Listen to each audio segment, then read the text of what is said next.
Hi friends, ಹೇಗಿದ್ರೆಲ್ಲರೂ. ಇವತ್ತಿನ ವಿಡಿಯೋದಲ್ಲಿ fibroids ಗೆಡ್ಡೆಗಳಂದ್ರೇನು, ಯಾವೆಲ್ಲ ಲಕ್ಷಣಗಳು ಕಾಣಿಸ್ಕೊಳ್ತವೆ ಮತ್ತು ಯಾವ ಕಾರಣಗಳಿಂದ ಈ ಒಂದು ಗೆಡ್ಡೆಗಳು ನಿಮ್ಮ ಗರ್ಭಕೋಶದಲ್ಲಿ ಉಂಟಾಗ್ತವೆ ಮತ್ತು ಟ್ರೀಟ್ಮೆಂಟ್ ಏನು, ಯಾವೆಲ್ಲ ಟಿಪ್ಸ್ಗಳನ್ನು ನೀವು ಫಾಲೋ ಮಾಡಬೇಕು, ತಡೆಗಟ್ಟುವ ಅಂಶಗಳೇನು ಅನ್ನೋದರ ಬಗ್ಗೆ ಇವತ್ತಿನ ವಿಡಿಯೋದಲ್ಲಿ ಡೀಟೇಲ್ಸ್ ಆಗಿ ತಿಳಿಸ್ಕೊಡ್ತಾ ಹೋಗ್ತೀನಿ. ಸೊ ಹಾಗಾಗಿ ಯಾರೆಲ್ಲ ಇದುವರೆಗೆ ನನ್ನ ಚಾನಲ್ನ ಸಬ್ಸ್ಕ್ರೈಬ್ ಮಾಡಿಲ್ಲ, ಪ್ಲೀಸ್ ಸಬ್ಸ್ಕ್ರೈಬ್ ಮಾಡ್ಕೊಳ್ಳಿ, ಪಕ್ಕದಲ್ಲಿ ಬೆಲ್ಲೈಕನ್ನು ಕೂಡ ಕ್ಲಿಕ್ ಮಾಡ್ಕೊಳ್ಳಿ. ಗರ್ಭಾಶಯದ ಫೈಬ್ರಾಯ್ಡ್ಸ್ಗಳು ಮಹಿಳೆಯರ ಗರ್ಭಾಶಯದಲ್ಲಿ ಸಾಮಾನ್ಯ ಬೆಳವಣಿಗೆಯಾಗಿವೆ. ಸಾಮಾನ್ಯವಾಗಿ ಕೆಲವರಿಗೆ ಇದರ ಲಕ್ಷಣ ಕಾಣಿಸ್ಕೊಳ್ದೇ ಇರ್ಬೋದು, ಇನ್ನು ಕೆಲವರಿಗೆ ಈ ಲಕ್ಷಣಗಳು ಸಮಸ್ಯೆಯನ್ನು ಉಂಟು ಮಾಡ್ತವೆ. ಗರ್ಭಾಶಯದ ಫೈಬ್ರಾಯ್ಡ್ಸ್ಗಳು ಕ್ಯಾನ್ಸರ್ವಲ್ಲದ ಬೆಳವಣಿಗೆಗಳಾಗಿವೆ. ಗಾತ್ರದಲ್ಲಿ ಬದಲಾಗಬಹುದು, ಕೆಲವರಿಗೆ ದೊಡ್ಡ ಗಡ್ಡೆ ಇರ್ಬೋದು, ಇನ್ನು ಕೆಲವರಿಗೆ ಸಣ್ಣ ಸಣ್ಣ ಗಡ್ಡೆಗಳು ಹಲವಾರು ಕಾಣಿಸ್ಕೊಳ್ಬೋದು. ಅಂದರೆ ಕೆಲವರಿಗೆ ಒಂದೇ ಗಡ್ಡೆ ದೊಡ್ಡ ಪ್ರಮಾಣದಲ್ಲಿ ಇರ್ಬೋದು ಮತ್ತು ಕೆಲವರಿಗೆ ಸಣ್ಣ ಸಣ್ಣ ಗಡ್ಡೆಗಳು ಕಾಣಿಸ್ಕೊಳ್ಬೋದು. ಹಾಗಾಗಿ ಒಂದು ವೇಳೆ ನಿಮ್ಮ ಗರ್ಭಾಶಯದಲ್ಲಿ ಫೈಬ್ರಾಯ್ಡ್ಸ್ ಗಡ್ಡೆಗಳು ಕಾಣಿಸ್ಕೊಂಡಿದೆ ಅಂದ ಮಾತ್ರಕ್ಕೆ ನೀವು ಹೆದರ್ಕೊಳ್ಳೋ ಅಗತ್ಯವಿಲ್ಲ. ಇದು ಕ್ಯಾನ್ಸರ್ವಲ್ಲದ ಗಡ್ಡೆಗಳಾಗಿರ್ತವೆ. ಈ ಒಂದು ಫೈಬ್ರಾಯ್ಡ್ಸ್ ಗೆಡ್ಡೆಗಳಲ್ಲೂ ಕೂಡ ವಿಧಗಳಿರ್ತವೆ, ಅಂದರೆ ಟೈಪ್ಸ್ಗಳಿರ್ತವೆ. ಇದು ಡಿಪೆಂಡ್ ಅಬೌಟ್ ಯಾವ ಒಂದು ಪ್ಲೇಸಲ್ಲಿ ಅದು ಉಂಟಾಗಿದೆ ಅದ್ರ ಮೇಲೆ ಅದನ್ನು ಡಿವೈಡ್ ಮಾಡಲಾಗುತ್ತೆ.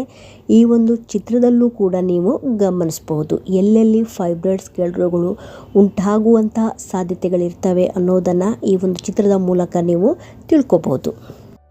ಹಾಗಾಗಿ ನಿಮ್ಮ ಗರ್ಭಕೋಶದಲ್ಲಿ ಒಂದು ವೇಳೆ ಈ ಒಂದು ಫೈಬ್ರಾಯ್ಡ್ಸ್ ಗೆಡ್ಡೆಗಳು ಉಂಟಾಗಿದೆ ಅಂತ ಹೇಳಿದರೆ ಕೆಲವರಿಗೆ ಯಾವುದೇ ರೀತಿಯ ಲಕ್ಷಣಗಳು ಕಾಣಿಸ್ಕೊಳ್ಳೋದೇ ಇಲ್ಲ, ಅದು ಜಾಸ್ತಿ ಆಗೋವರೆಗೆ ಗೊತ್ತೇ ಆಗೋದಿಲ್ಲ. ಮತ್ತು ಕೆಲವರಿಗೆ ಕೆಲವೊಂದು ಲಕ್ಷಣಗಳು ಕಾಣಿಸ್ಕೊಳ್ತವೆ. ಹಾಗಾಗಿ ನಿಮಗೆ ಒಂದು ವೇಳೆ ಫೈಬ್ರಾಯ್ಡ್ಸ್ ಗೆಡ್ಡೆಗಳು ಆಗಿದ್ದಾವೆ ಅಂದಾಗ ಯಾವೆಲ್ಲ ಲಕ್ಷಣಗಳು ಕಾಣಿಸ್ಕೊಳ್ತವೆ ಅನ್ನೋದನ್ನು ನೋಡ್ತಾ ಹೋಗೋದಾದರೆ, ಮೊದಲನೇದಾಗಿ ಪೀರಿಯಡ್ನ ದಿನಗಳು ನಿಮಗೆ ಜಾಸ್ತಿ ದಿನದವರೆಗೂ ಕಂಟಿನ್ಯೂ ಆಗ್ಬೋದು. ಅದರ ಜೊತೆ ನಿಮಗೆ ಜಾಸ್ತಿ ಬ್ಲೀಡಿಂಗ್, ಹೆವಿ ಬ್ಲೀಡಿಂಗ್ ಆಗುವಂಥದ್ದು, ಅಂದರೆ ನಾರ್ಮಲಾಗಿ ಪೀರಿಯಡ್ ಸಮಯದಲ್ಲಿ ಆಗುವಂಥ ಬ್ಲೀಡಿಂಗ್ಗಿಂತಲೂ ಜಾಸ್ತಿ ಬ್ಲೀಡಿಂಗ್ ಆಗುವಂಥದ್ದು. ಇದರ ಜೊತೆಗೆ ನಿಮಗೆ ತುಂಬಾ ಹೊಟ್ಟೆ ನೋವು ಕಾಣಿಸ್ಕೊಳ್ಬೋದು, ಸೊಂಟ ನೋವು, ಬೆನ್ನು ನೋವು ಕೂಡ ವಿಪರೀತವಾಗಿ ನಿಮಗೆ ಕಾಣಿಸ್ಕೊಳ್ಳುತ್ತೆ. ಅದರ ಜೊತೆಗೆ ಮಲಬದ್ಧತೆ ಅಂದರೆ ಕಾನ್ಸ್ಟಿಪೇಷನ್ನ ಸಮಸ್ಯೆಗಳು ಕೂಡ ಕಾಣಿಸ್ಕೊಳ್ಳುತ್ತೆ. ಮತ್ತು ನಿಮಗೆ ಬ್ಲೋಟಿಂಗ್ ಅಂದರೆ ಹೊಟ್ಟೆ ಒಂದು ರೀತಿಯಲ್ಲಿ ಉಬ್ಬರಿಸಿದ ರೀತಿಯಲ್ಲಿ ಅಥವಾ ಗ್ಯಾಸ್ ತುಂಬಿದ ರೀತಿಯಲ್ಲಿ ಅನುಭವ ಕೂಡ ಆಗುತ್ತೆ. ಅನಿಯಮಿತ ಮೂತ್ರ ವಿಸರ್ಜನೆ ಅಥವಾ ಖಾಲಿ ಆಗಲು ನಿಮಗೆ ತೊಂದರೆಯಾಗುವಂಥದ್ದು. ಇದರ ಜೊತೆಗೆ ಮತ್ತು ನಿಮಗೆ ಕೈ ಕಾಲುಗಳಲ್ಲಿ ನೋವು ಕಾಣಿಸ್ಕೊಳ್ಳುತ್ತೆ. ಸಂತಾನೋತ್ಪತ್ತಿ ಸಮಸ್ಯೆಗಳು ಕಾಣಿಸ್ಕೊಳ್ಬೋದು, ಉದಾಹರಣೆ ಬಂಜೆತನದ ಸಮಸ್ಯೆ ಕಾಣಿಸ್ಕೊಳ್ಬೋದು. ಅಥವಾ ಒಂದು ವೇಳೆ ನೀವು ಪ್ರೆಗ್ನೆಂಟ್ ಆದರೆ ಅಥವಾ ಕನ್ಸೀವ್ ಆದರೆ ಮಿಸ್ಕ್ಯಾರೇಜ್ ಆಗುವಂಥ ಸಾಧ್ಯತೆ ಜಾಸ್ತಿ ಇರುವಂಥದ್ದು. ನಿಮ್ಮ ಯೂಟ್ರಸ್ನ ಗಾತ್ರ ಕೂಡ ದೊಡ್ಡದಾಗುವಂಥದ್ದು. ಇಂಟರ್ಕೋರ್ಸ್ ಮಾಡುವಂಥ ಸಂದರ್ಭದಲ್ಲಿ ನೋವು ಕಾಣಿಸಿಕೊಳ್ಳುವಂಥದ್ದು. ಮತ್ತು ಕೆಲವರಲ್ಲಿ ವೇಟ್ ಗೇನ್ ಕೂಡ ಆಗ್ಬೋದು.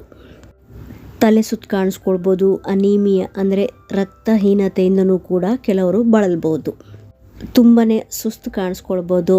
ಮತ್ತು ಕೆಲವರಲ್ಲಿ ನಿಮ್ಮ ಪೀರಿಯಡ್ ಸೈಕಲ್ ಕೂಡ ವೇರಿಯೇಷನ್ ಆಗ್ಬೋದು, ಅಂದರೆ ನಿಮಗೆ ಇರ್ರೆಗ್ಯುಲರ್ ಪೀರಿಯಡ್ನ ಸಮಸ್ಯೆ ಕಾಣಿಸ್ಕೊಳ್ಳುತ್ತೆ. ಕೆಲವರಿಗೆ ಪೀರಿಯಡ್ ಆಗುವಂಥ ಸಂದರ್ಭದಲ್ಲಿ ಕ್ಲಾಟ್ಸ್ ಥರ ಪಾಸ್ ಆಗ್ಬೋದು, ಸ್ಪಾಟಿಂಗ್ ಥರನೂ ಆಗ್ಬೋದು. ತಿಂಗಳಿಗೆ 2 ಬಾರಿ ಕೂಡ ನಿಮಗೆ ಬ್ಲೀಡಿಂಗ್ ಆಗ್ಬೋದು.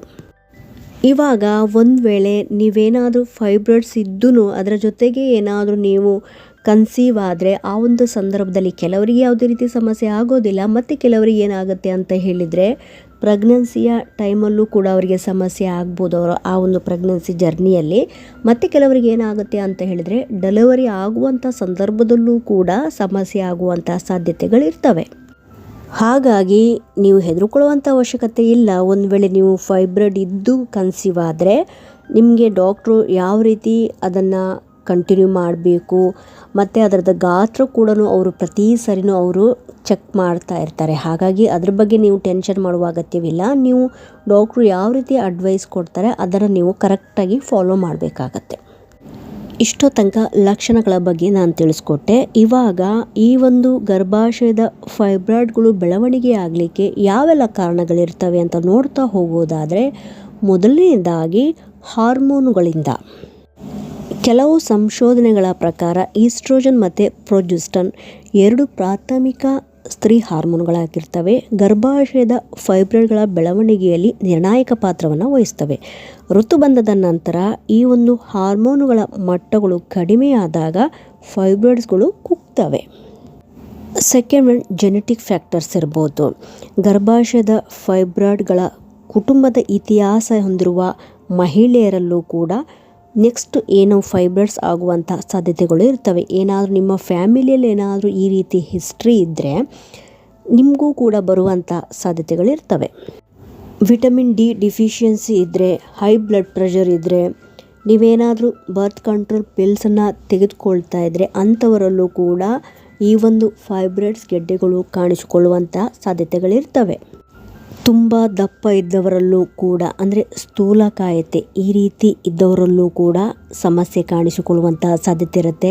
ಹೈಪೋಥೈರಾಯ್ಡಿಸಮ್ ಇದ್ದಲ್ಲಿ ಮತ್ತು ನಿಮ್ಮ ಕೆಲವೊಂದು ಆಹಾರ ಪದ್ಧತಿಗಳಿಂದಲೂ ಕೂಡ ಈ ರೀತಿಯ ಸಮಸ್ಯೆ ಕಾಣಿಸ್ಕೊಳ್ಳುತ್ತೆ. ನಿಮ್ಮ ಪ್ರೆಗ್ನೆನ್ಸಿಯ ಸಮಯದಲ್ಲಿ ಹಾರ್ಮೋನ್ಸ್ಗಳ ಲೆವೆಲ್ ಜಾಸ್ತಿ ಆಗೋದ್ರಿಂದ ಫೈಬ್ರಾಯ್ಡ್ಸ್ ಗೆಡ್ಡೆಗಳು ಕಾಣಿಸಿಕೊಳ್ಳುವಂಥ ಸಾಧ್ಯತೆಗಳಿರ್ತವೆ. ನೆಕ್ಸ್ಟ್ ಕಾರಣ ಜನಾಂಗ.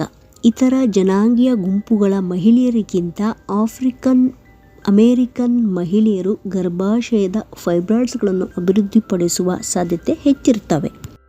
ಇವಾಗ ಯಾವೆಲ್ಲ ಟೆಸ್ಟ್ಗಳನ್ನು ಮಾಡ್ತಾರೆ ಈ ಒಂದು ಗರ್ಭಾಶಯದ ಗಡ್ಡೆಗಳನ್ನು ಕಂಡುಹಿಡಿಯಲಿಕ್ಕೆ ಅಂತ ನೋಡೋದಾದರೆ, ಮೊದಲನೇದಾಗಿ ಶ್ರೋಣಿಯ ಪರೀಕ್ಷೆಯ ಸಮಯದಲ್ಲಿ ನಿಮ್ಮ ವೈದ್ಯರು ಗರ್ಭಾಶಯದಲ್ಲಿ ಫೈಬ್ರಾಯ್ಡ್ಗಳ ಉಪಸ್ಥಿತಿಯನ್ನು ನೋಡ್ತಾರೆ. ಅಂದರೆ ಫೈಬ್ರಾಯ್ಡ್ಸ್ ಗೆಡ್ಡೆಗಳು ಇದಾವ ಇಲ್ಲ ಅಂತ ಹೇಳಿ ಅವರು ಆವಾಗ ಟೆಸ್ಟ್ ಮಾಡಿ ನೋಡ್ತಾರೆ. ಅಲ್ಟ್ರಾಸೌಂಡ್ ಸ್ಕ್ಯಾನ್, ಇದರಲ್ಲಿ ಟ್ರಾನ್ಸ್ವಜೈನಲ್ ಅಥವಾ ಕಿಬ್ಬೊಟ್ಟೆಯ ಅಲ್ಟ್ರಾಸೌಂಡ್ ಸ್ಕ್ಯಾನ್ ಮಾಡುವುದರ ಮೂಲಕ ಕಂಡುಹಿಡಿತಾರೆ. MRI ಸ್ಕ್ಯಾನ್ ಮಾಡ್ಬೋದು. ಈ ಒಂದು MRI ಸ್ಕ್ಯಾನ್ ಮಾಡೋದ್ರಿಂದ ಗರ್ಭಾಶಯ ಮತ್ತು ಫೈಬ್ರಾಯ್ಡ್ಸ್ಗಳ ಹೆಚ್ಚು ವಿವರವನ್ನು ಇದು ನಿಖರವಾಗಿ ತಿಳಿಸ್ತದೆ. ಇದರಿಂದ ಫೈಬ್ರಾಯ್ಡ್ಸ್ ಗಡ್ಡೆಗಳ ಗಾತ್ರ ಇರ್ಬೋದು, ಸ್ಥಳ ಇರ್ಬೋದು ಮತ್ತು ಎಷ್ಟು ಫೈಬ್ರಾಯ್ಡ್ಸ್ ಗಡ್ಡೆಗಳು ನಿಮ್ಮ ಗರ್ಭಾಶಯದಲ್ಲಿ ಇದ್ದಾವೆ ಅಂತ ಹೇಳಿದು ತಿಳಿಸ್ಕೊಡುತ್ತೆ. Next one hysteroscopy. ಇವಾಗ ಯಾವೆಲ್ಲ ಟ್ರೀಟ್ಮೆಂಟ್ಗಳಿರ್ತವೆ ಅಂತ ನೋಡ್ತಾ ಹೋಗೋದಾದರೆ, ಮೊದಲನೇದಾಗಿ ಇದರ ರೋಗ ಲಕ್ಷಣಗಳು ಯಾವ ರೀತಿ ಇರ್ತದೆ ಮತ್ತು ಗಾತ್ರ ಇರ್ಬೋದು, ಮಹಿಳೆಯ ವಯಸ್ಸಿರ್ಬೋದು ಮತ್ತು ಅದು ಎಲ್ಲಿ ಸಿಚುವೇಟೆಡ್ ಆಗಿದೆ ನಿಮ್ಮ ಗರ್ಭಕೋಶದಲ್ಲಿ ಅನ್ನೋದರ ಮೇಲೆ ಇದು ಡಿಪೆಂಡ್ ಆಗಿರುತ್ತೆ. ನಿಮಗೆ ಮಕ್ಕಳಾಗಿದೆಯಾ ಅಥವಾ ಮಕ್ಕಳಾಗಿಲ್ವಾ, ಮತ್ತು ಅದು ಎಷ್ಟು ಗಡ್ಡೆಗಳಿದ್ದಾವೆ, ಒಂದಿದೆಯಾ ಅಥವಾ ತುಂಬ ಇದೆಯಾ ಅನ್ನೋದರ ಮೇಲೆ ಇದು ಡಿಪೆಂಡ್ ಆಗಿರುತ್ತೆ. ಚಿಕಿತ್ಸೆಯ ಬಗ್ಗೆ ಮುಂದಿನ ವಿಡಿಯೋದಲ್ಲಿ ನಾನು ಡೀಟೇಲ್ಸಾಗಿ ತಿಳಿಸ್ಕೊಡ್ತಾ ಹೋಗ್ತೀನಿ. ಸೊ ಒಂದು ವೇಳೆ ನಿಮಗೆ ಈ ರೀತಿಯ ಲಕ್ಷಣಗಳು ಕಂಡುಬಂದಲ್ಲಿ ಅಗತ್ಯವಾಗಿ ಡಾಕ್ಟರ್ನ ಕನ್ಸಲ್ಟ್ ಮಾಡಿ ವಿಚಾರಿಸಬೇಕಾಗತ್ತೆ. ಇವತ್ತಿನ ವಿಡಿಯೋದಲ್ಲಿ ತಿಳಿಸಿರುವಂಥ ಈ ಒಂದು ಇನ್ಫಾರ್ಮೇಷನ್ ನಿಮಗೆ ಇನ್ಫಾರ್ಮೇಟಿವ್ ಅನಿಸಿದ್ದಲ್ಲಿ ಪ್ಲೀಸ್ ಸಬ್ಸ್ಕ್ರೈಬ್ ಮಾಡೋದನ್ನು ಮರಿಬೇಡಿ. ಸಿಗ್ತೀನಿ ಮುಂದಿನ ವಿಡಿಯೋದಲ್ಲಿ. Thank you so much friends.